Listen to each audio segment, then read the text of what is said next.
Welcome, board game soloists, to Top 5 Solo Games. It's your boy, J. Allen Riker, here today with another hot unboxing video from Marvel United. If you recall, the last time I unboxed the Marvel United base set, which people were crazy to see, like 4 years after its initial release. It's the most widely owned game in the world, besides Monopoly. But today, I actually do have one that's less common. Spider-Geddon is the new core box set that got, instead of doing like two-way sort of shipping in the third season of Marvel United, CMON decided to put out this base game to hold us over in the interim and I guess to tie in with the animated movie. So that's what we're going to be unboxing today. Mostly because I want to get it open and get it played, because I will play this solo and I will play it with my son because it's a game that he actually enjoys. And so because content is life and life is content, I have to film this unboxing so that I can play it. So here we go. You know what I've got with me? My trusty unboxing blade. Let's get this started. So this game has been pretty expensive. It's not the loss leader. It's not the loss leader that the original base game is, because they've already got the original base game and they've got the X-Men base game. So this one has stayed, its price has stayed up there for months. Amazon had this available for like $20. And I happened to be looking at my list of marked down items on Amazon and saw this and immediately snatched it up. I'm going through a very low board game buying year, but I do have a list of games that when I see them on sale, I'm allowing myself to grab them. I need to get through a bunch of games I already own, but this is one that I've been waiting for. So here we go. Spider-Geddon, Marvel United. First, gotta smell that new board game air. Core set rulebook. Got a whole stack of these different rulebooks now. Some of them, these full ones, some of them with just single or two-pagers from certain expansions that are all the same size, all the same dimensions, just the amount of pages differ. So this will just tell you the base stuff. Hopefully it contains everything that was in the base game, I think is contained, pretty sure was contained within the X-Men game. I just had 2 pages stuck together, so that's delightful. And hopefully this has everything from the X-Men box and any new rules added for this. Like this has equipment. So that's, I know, new for Marvel United Season 3. So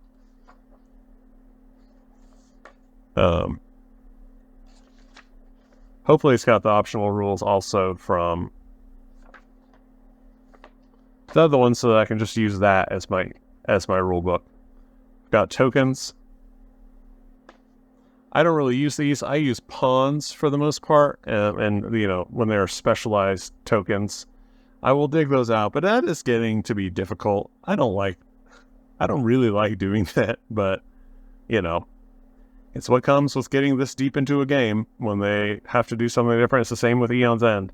They have to do something different to try to keep things fresh, and you end up with these extra tokens. So sometimes they have an extra picture, but they really don't do enough different for me to use anything other than a pawn or maybe a plastic cube that I have a box of a bunch of those. Okay, here we go.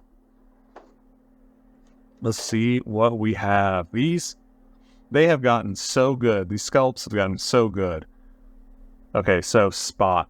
I know that most people know him from the last Spider-Verse animated movie, but let me tell you, this is one of my favorite villains.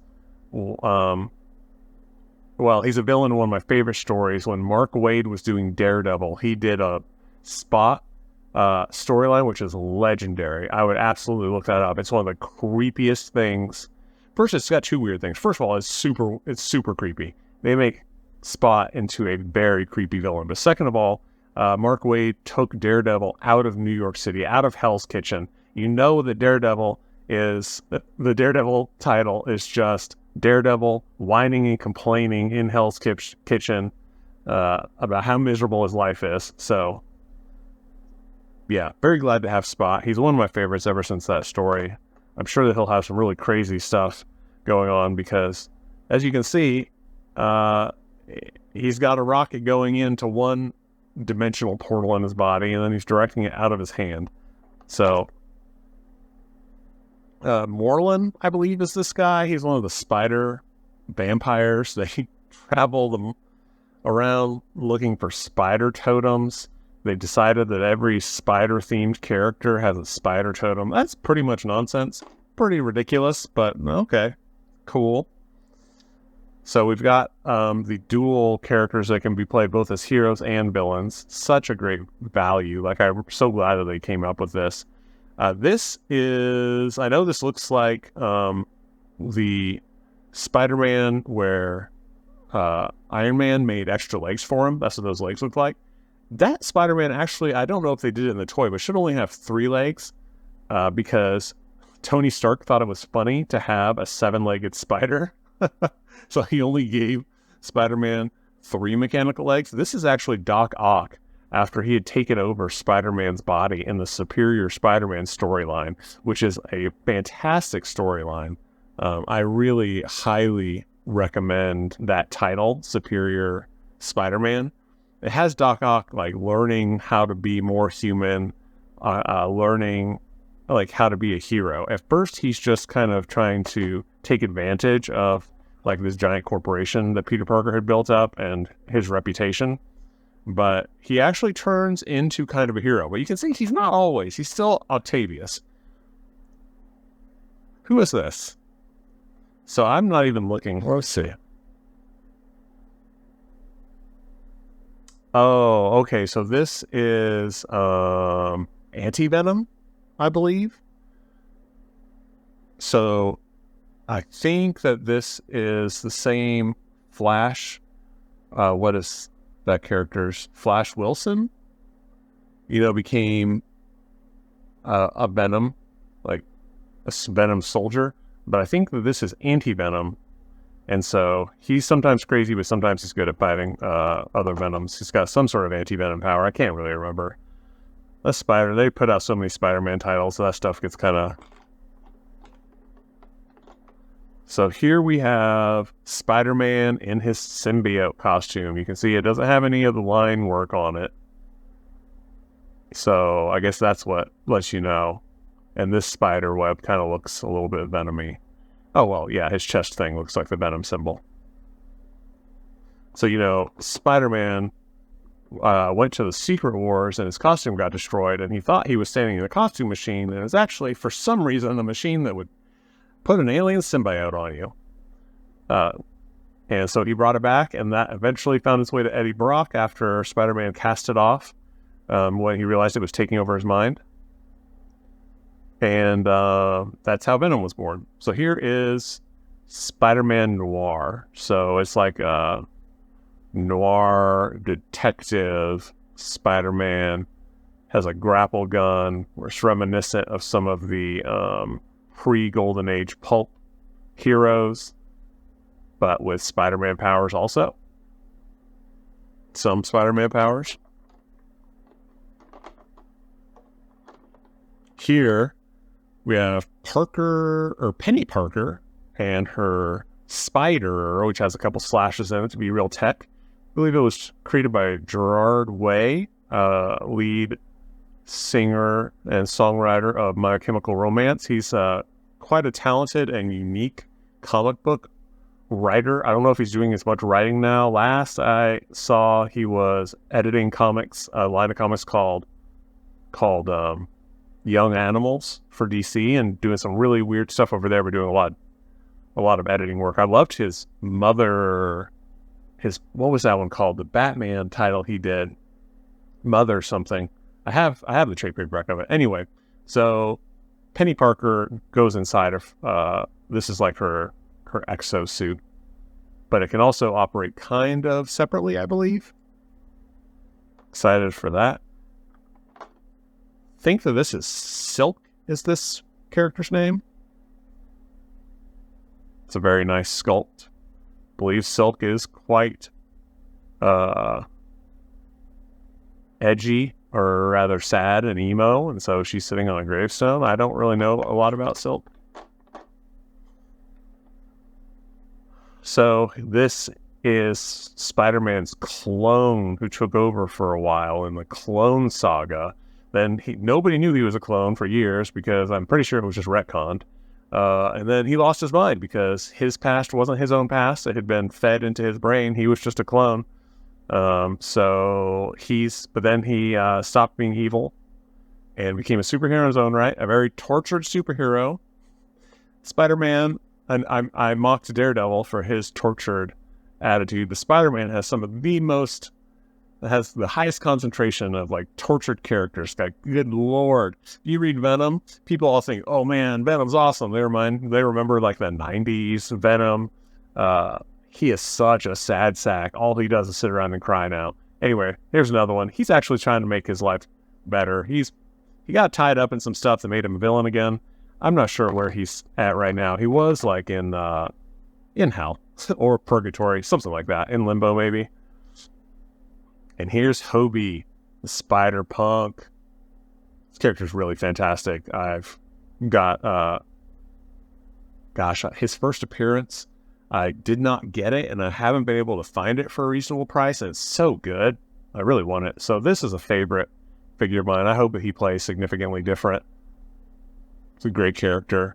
And so far, I've always seen him written really fun. I mean, I know the character depends on the writer, but for instance, you can take a fun character like Venom and make him into a total sad sack.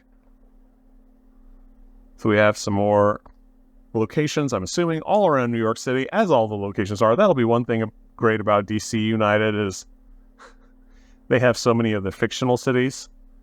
You know, every superhero was kind of in his own universe in the Golden Age, and so they each have their own city. It's a fictional metropolis. One of them is even called Metropolis. I think that's definitely one of the two most famous, Gotham City and Metropolis. And Flash has Gold Key City or something like that. I think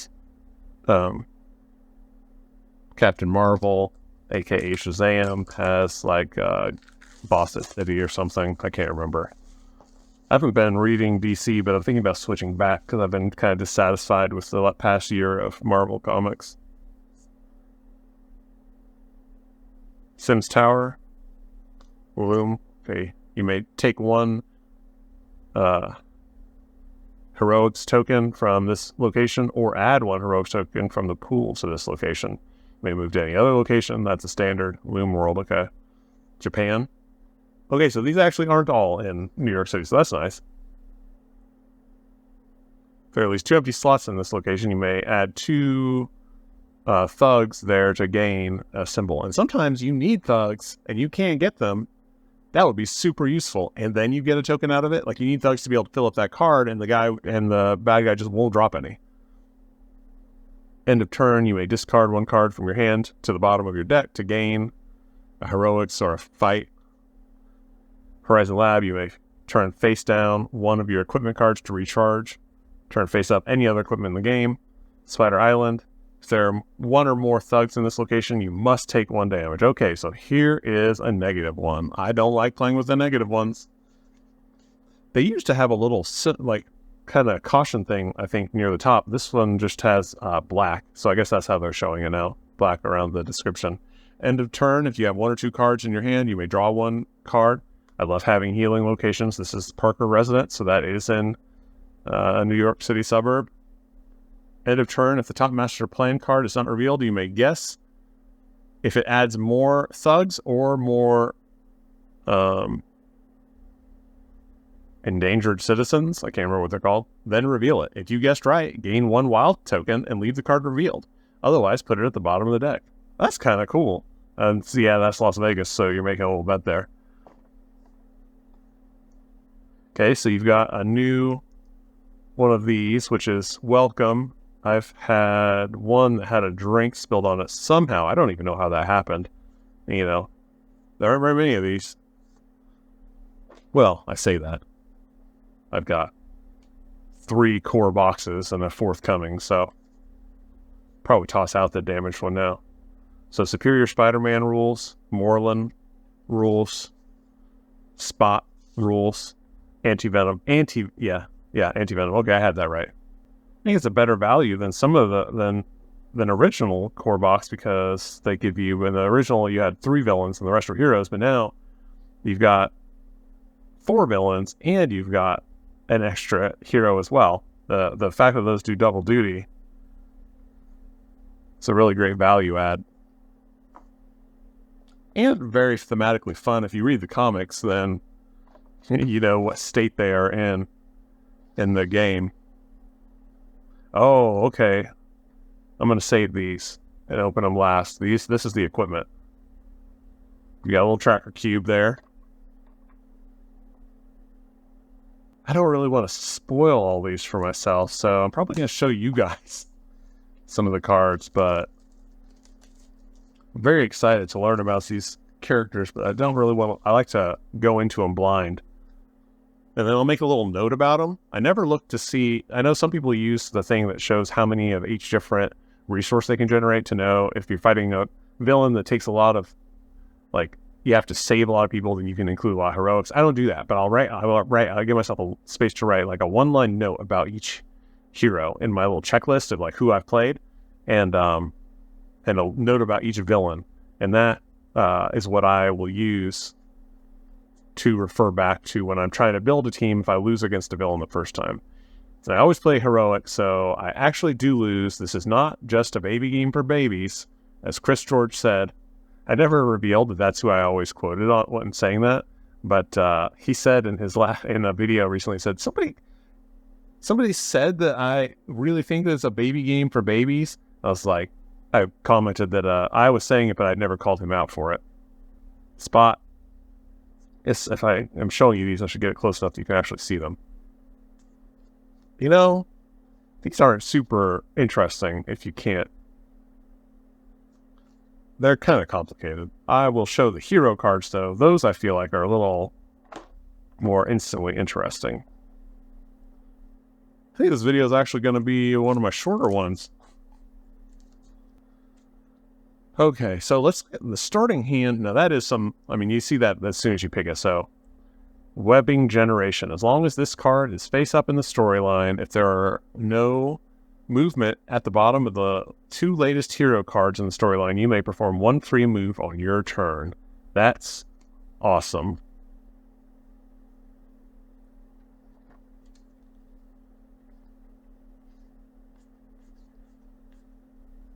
Body cleansing. Draw 1 card, then 1 hero in your location may discard all their crisis tokens. That's useful in ones that have crisis tokens, but there are a lot that don't. You know, I say that I shouldn't look at them, but I have such a terrible memory, it really does not matter. So it seems, so we do have a starting hand on Scarlet Spider. Ben, what is his name? Ben something. He's took the name of the uncle that he actually didn't have because he's a clone. Gain 1 wild token. As long as this card is face up in the storyline, you may discard any number of wild tokens to ignore the same amount of damage. That's great. That's powerful. Great responsibility. 2 heroics for each civilian rescued with this special effect. At the end of your turn, gain 1 wild token. Oh, so they're playing off of each other. I love it. I love it. Yeah. These are nice dynamic pictures too. I really like the art style. I don't like chibi art, like in the traditional sense, but this guy's specific chibi art, I do really enjoy. Let's take a look at Superior Spider-Man, aka Otto Octavius. Okay. Spider-Bot decoys. As long as this card is face up in the storyline, on your turn, you may add 1 Spider-Bot token in your location. If there are none, if there are none. Once per villain turn, you may discard one spider bot in your location to ignore 1 damage. That's great. Yeah, I forgot that he had a network of spider bots crawling the city when he was Spider-Man. Spider bots. It's the same. Well, no. Once on each of your turns, you may use one of your heroics or fight actions as if you were on a spider bot's location. Sweet. Silk. Starting hand, organic webbing, as long as this...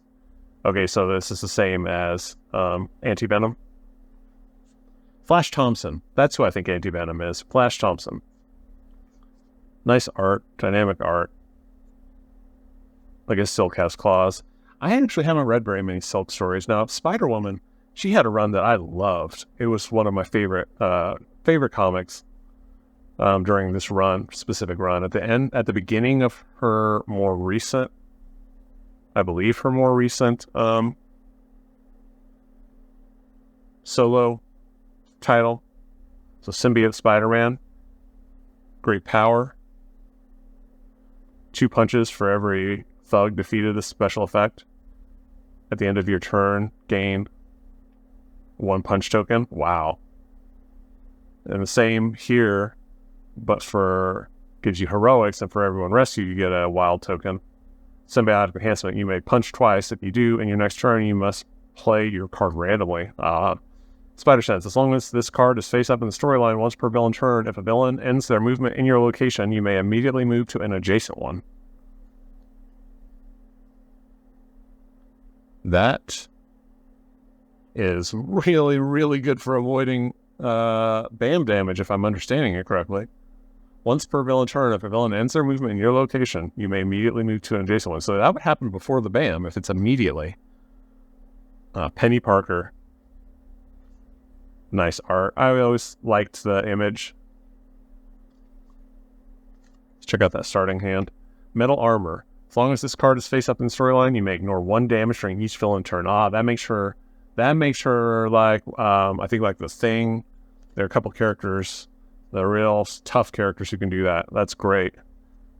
And these reference her battery. So that's her equipment. They allow her to do things through those cards, I guess. Spider-Man Noir. Starting. Black Suit. As long as this card is face up in the storyline, if you are alone in your location, you may ignore 1 damage dealt by a threat in each villain turn. Oh, so he fights alone. He's a lone wolf, and he can ignore damage. That's powerful. I like how that plays into, like, certain villains will do you damage if you're piled together. Some will do you damage if they catch you by yourself.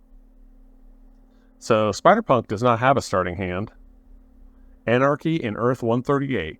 Punch in up to 3 locations with any that has a civilian threatened. Then discard 1 civilian from each of those locations. Oh my gosh. Move to any location with a henchman or villain, then punch there. 15,000 watts of punk rock. Attach a stunned token to a villain or henchman in your location. Next villain turn, their BAM is canceled, and the token is discarded.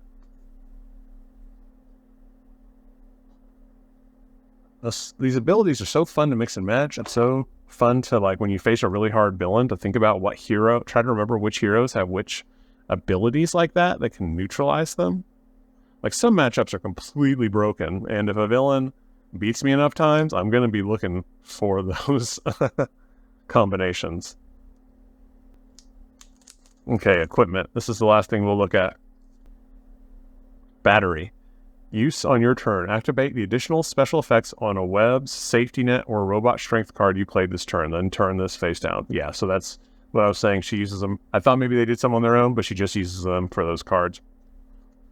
Web shooters for the Scarlet Spider. Use on your turn or move 1 civilian or thug from an adjacent location to your location. Then turn this face down. That's nice.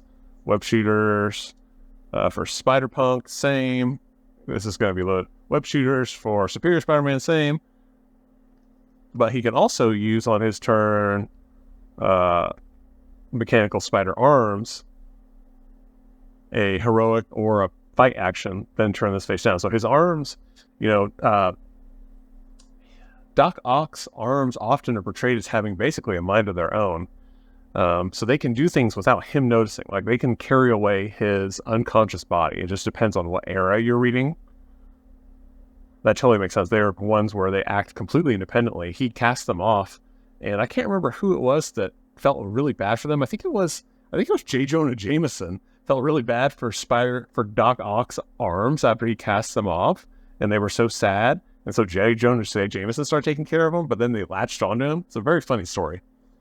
Heroic Leaning. Each supporting hero card with any heroics at the bottom gives you 1 extra heroic action when you play in the storyline. Wow. So these are battle plans. I don't know what battle plans are, but they seem to be very powerful, well-armed. Each supporting hero card with any punch gives at the bottom gives you 1 extra punch action when you play in the storyline. So I'm guessing that's something special. I wonder if that's a new solo mode at all. So there's the Commander solo mode. For supporting heroes won't be used as they only offer support.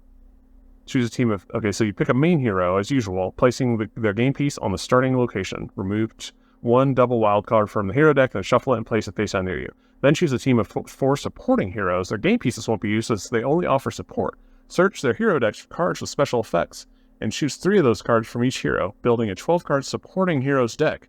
Cards marked as a starting hand cards cannot be chosen. Shuffle this deck and keep it face down near you. I love this. This is something that Come does. I mean, whatever you think of them, their designers they've got some really great designers who are really thinking about how to add value. This adds a new value to every single one of the hundreds of heroes that I have at this point, and depending on how many you have. This is a new solo mode that sounds really interesting. Oh, I'm very excited to try that out. So that will be one that I won't be playing with my son, although I will be playing this plenty with my son. I think he's going to like these new characters. He actually is not at all into comic book characters, so I shouldn't say that. He probably won't care in the slightest, but he does enjoy the game. Okay, well, that's it. I hope that you enjoyed this look into the Spider-Geddon new Marvel United core box. It looks really awesome. If you're a Spider-Man fan, I think it's something that if you're a Spider-Man fan and a Marvel United fan, you already own this, right? I'm imagining playing with these characters along with the new Sinister Six, like a modular game where you can take any of the members of the Sinister Six and slot them in. That's something that is that's Kickstarter exclusive. Is that mode is my understanding, but that would be mixing with this. Wow, a really good time. So a lot of stuff I'm really looking forward to just in this box, let alone with Season 3 coming with that stuff. Okay, well, that is it. I hope that this was interesting, and I also hope that you have a great rest of your day and keep playing solo.